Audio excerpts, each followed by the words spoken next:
এই যে দেখেন গাইস, আমার মনটা অনেক খারাপ, কারণ আমি মাত্রই জারাপুর সাথে স্কুল থেকে এসেছি। আমি ভেবেছিলাম আমি কিছুক্ষণ জারাপুর সাথে থাকবো, পরে যাব, কিন্তু এখনই মাম্মাম নিতে চলে আসলো। এই জন্যই আমার মনটা খারাপ ছিল। মাম্মাম বলল, চলো মার্কেটে যাই, তোমার জন্য টুকটাক কিছু কেনাকাটা করব। এটা শুনে আমার মনটা অনেক ভালো হয়ে গেল। মাম্মামের সাথে রিকশায় উঠে পড়লাম। যাচ্ছিলাম, যাওয়ার পথে টুকটাক কিছু ভিডিও করা হচ্ছিল। এই ভিডিওতে মাম্মামকে একটু পচা লাগছে, আপনারা কিছু মনে করবেন না।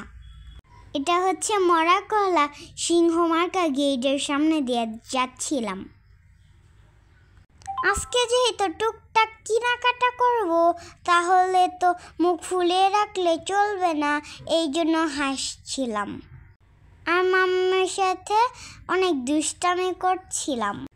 দুষ্টামি করতে করতে আমরা ব্রিজের মোড়ে চলে আসলাম।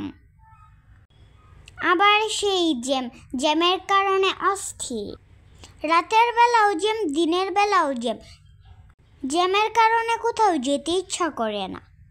আমাদের রিক্সাটা আস্তে আস্তে এগাচ্ছিল। আমরা প্রায় 20 মিনিটের মতো জ্যামে আটকেছিলাম। অবশেষে আমরা জ্যাম পেরিয়ে রেলের মোড় চলে আসলাম। তো এই যে আমরা যাচ্ছিলাম, তো দেখতেই থাকুন আমরা ম্যামে কি করি। এই যে চলে এলাম গাঙ্গিনার পালিকার সামনে। এখানে রিক্সা থেকে নেমে পড়ব।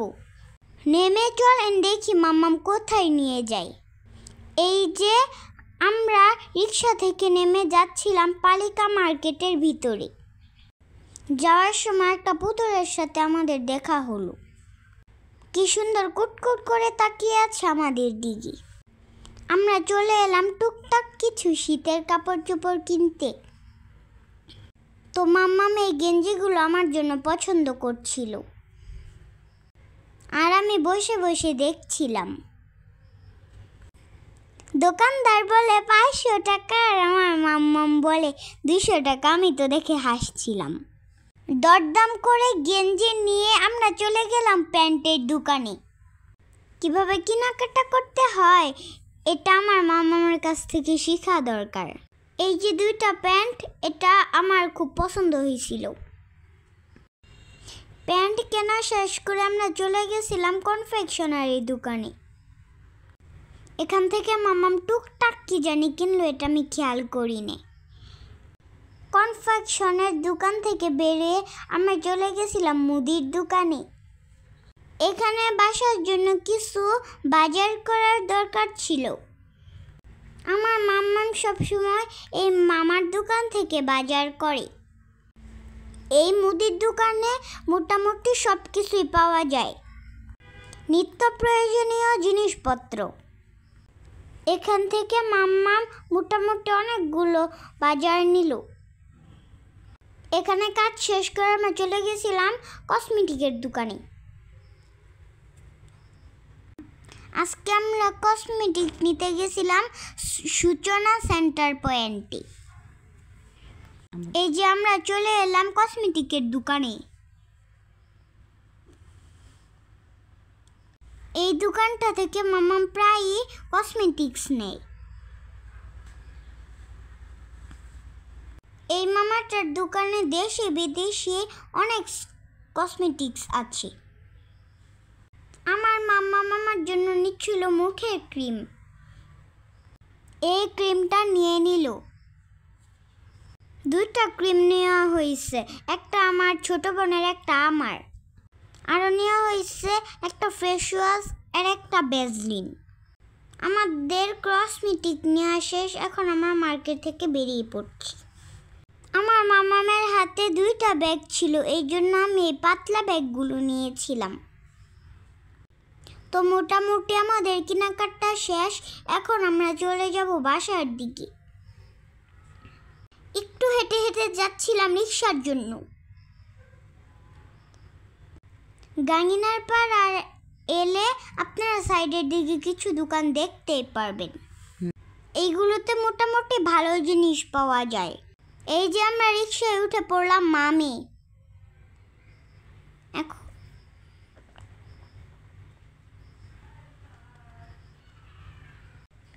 জ্যামের জন্য রিকশা আগাতে পারছিল না। কোথায় যাব বলেন, যেখানে যাই সেইখানের জ্যাম।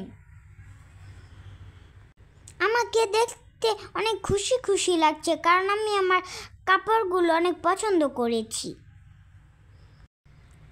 যাওয়ার সময় আমরা ব্রিজের মুখ দিয়ে গিয়েছিলাম, আসার সময় আমরা রেল লাইনের পাশ দিয়ে এসে পড়েছিলাম। এই পাশে জ্যাম থাকে না তাই। যাওয়ার সময় মামাকে একটু বললাম, তুমি একটু ভিডিও করো। রেল লাইনের পাশের জায়গাটা খুব সুন্দর লাগে আমার কাছে, একদম নিরিবিলি নিস্তব্ধ পরিবেশ। হঠাৎ করে একটা কথা মনে হলো, মামাম তো আজকে আমাকে শহরে নিয়ে কিছু খাওয়াইলো না। আপনারাই বলেন, এটা কি মামাম ঠিক করলো? এই যে রেল লাইনটা দেখতে পাচ্ছেন মাথার উপর দিয়ে, এটা হচ্ছে ভৈরব লাইন। এই যে এমন দৃশ্যটা আপনারা শুধু ময়মনসিংহের কেওটখালীতেই দেখতে পারবেন, যেখানে উপর দিয়ে রেল লাইন চলে গেছে, নিচে দিয়ে রেল লাইন চলে গেছে। কথা বলতে বলতে চলে এলাম আমাদের এলাকায়। আমাদের এলাকার অবস্থা অনেক খারাপ, সব ভেঙে ফেলছে। কারণ কেওটখালীতে নতুন একটা আর্চ স্টিলের সেতু হচ্ছে, এই জন্য সব বাড়িঘর ভেঙে ফেলছে। তো আমরা চলে এলাম। আজকের ব্লগটা এই পর্যন্ত। আল্লাহ হাফেজ।